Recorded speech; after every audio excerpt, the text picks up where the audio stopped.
Really? You ever felt that way after a day of work? I know I have. I felt that way more than once and very often, and you probably feel that way a lot. You'll have days where the world's just taking a lot out of you, and you're just like, oh, just leave me alone. I don't want to do anything. Now, contrast that to the fact that I've never seen a professional sports athlete, let's say, for instance, a professional athlete, after a game they won, look that way.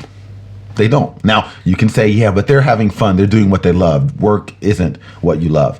That's very true. But you know those people who love what they do. And you can also be who you want to be. You can be who you love in the workplace. It doesn't happen overnight, but you can get there to where you don't come home like, oh, leave me alone and everything's terrible. I don't want to be around anyone. To where you come home, even if you have a bad job, and I've had several tough days and several bad jobs where I can come home and go, you know what? Life is good. I'm good. Let's have a great evening. How's that done? So let me walk you through it. So like, one of the things is stress of the news, for instance. We mentioned in day one, stress of the news can give you a burden that sits with you all day. So imagine that. You've had that stress all day. There's some issue in the world that you just can't let go of. You know, you're thinking, how do I fix it? How do I fix it? How do I fix it? And let's be honest, one person can't fix a problem, right? You need other people. And so the more you focus on me, you just keep, you're sabotaging any position of success. So, but anyway, let's say you've had that all day. You're sitting there, then you get to work and everyone's screaming at you and do this and do that. And you feel put upon. You're just not being yourself at all. You're just focused on someone else's game. The game of the news telling you what should be important to you. The work telling you this is what you should be focusing on. This is who you are. So when you come home and you feel that way and you feel dejected, it's your soul screaming for peace. It's screaming to be itself. It's screaming for freedom, right? And you're in a real deep need to find yourself. That's what's happening. Because let's put it this way. If you could resist the derailers, you turn the news, you know what? Your information. I'm going to use you to understand the world I'm going out into. At work, you find yourself being able to incorporate yourself into everything you do. Okay, I've got to work on this project. Well, myself being a coach, I'm going to go out there and make sure that I'm listening to everyone out there. I'm coaching people when the opportunities come, and I'm being my best self, even though I'm doing work I don't care about, right? From time to time. That feeling that I'm adding value, feeling more of myself, feeling more, and you feel more confident, you feel happier because you feel, you're taking notes, you see the progress you're taking.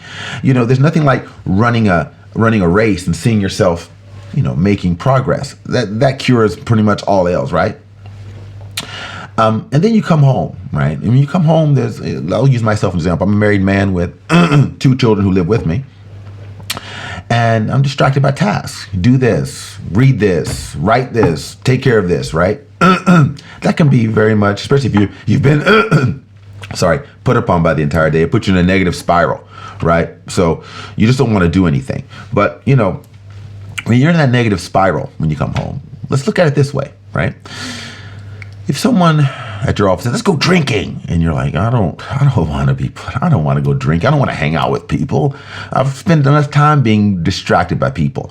You're still playing that game. You feel as if the world affects you, like the world is in control. The world's not in control. By going out drinking with your colleagues, you can hear stories, you can learn things, you can practice techniques of listening, you can practice techniques of observation.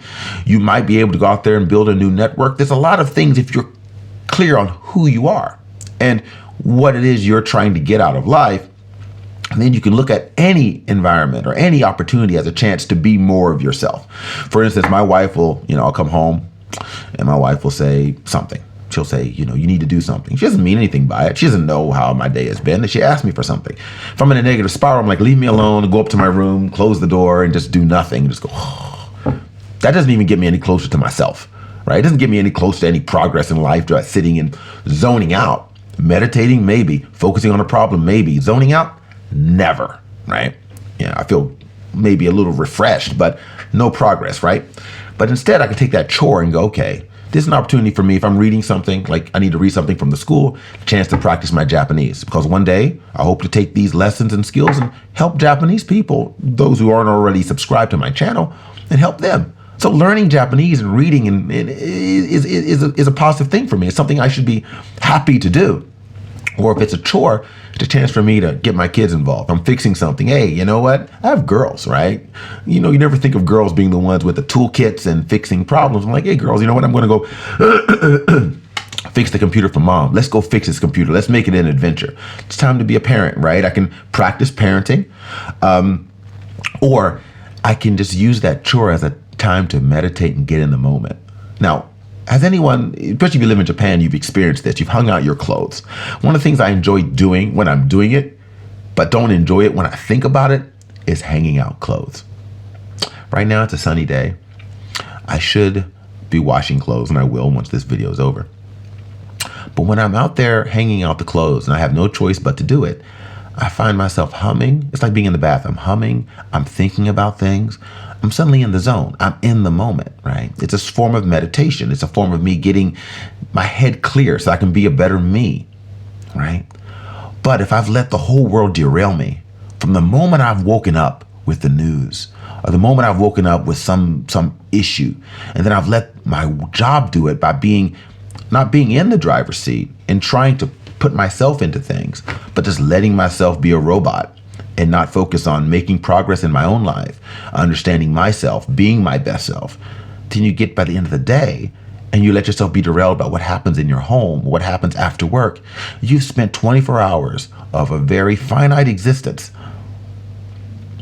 disconnected from who you happen to be. And you're the only one who can be you.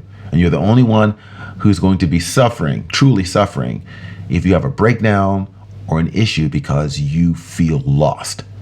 You owe it to yourself to try these techniques. You owe it to your family. You owe it to your friends. But most importantly, you owe it to yourself. So that's been this 3-part series within this 31-part series of, Happiness 2020. I hope it's been helpful for you. If you have any questions or you want any clarifications, please let me know. And I'll speak specifically about, the Japaneseness, how to address the Japanese derailers in dealing with your life. And I'll use some examples from my own life next week. Have a great day.